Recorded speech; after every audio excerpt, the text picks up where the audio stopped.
Qala Rasululloh sallallohu alayhi va sallam khayrukum li ahlihi va ana khayrukum li ahli. Sizlarning yaxshilaringiz o'z ahliga yaxshi muomala qilganingizdir. Men o'z ahliga yaxshi muomala qiluvchirog'ingizman deb marhamat qildilar.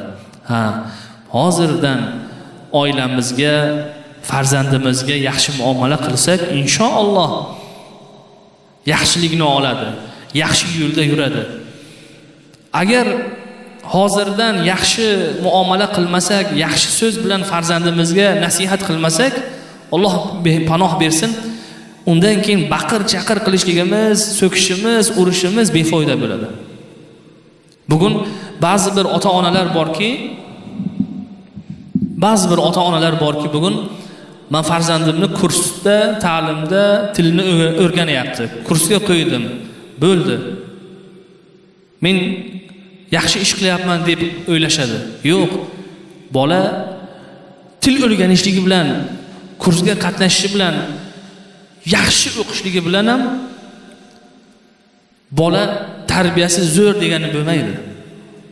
Tarbiya zo'r bo'lishligi uchun ota-ona va kattalar, jamiyat unga yaxshi nasihat qilib turmoqligi, yaxshi odobni o'rgatmoqligi kerak. O'sha uchun inshaalloh siz va biz doimo farzandimizni mana shunday ta'lim va tarbiyasini go'zal qilib, Alloh bergan omonatga inshaalloh xiyonat qilmasdan ularni kamolga yetkazsak, dunyoda ham yuzimiz yorug' bo'ladi, erta qiyomatda ham yuzimiz yorug' bo'ladi.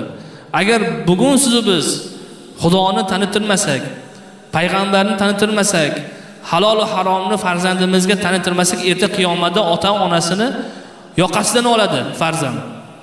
Otajon, menga siz o'rgatmadingiz. Halol va haromni aytmadingiz. Xudodan qo'rqishni aytmadingiz. Yaxshi yomonni o'rgatmadingiz deb qiyomatda farzand da'vo qiladi ota-onasiga.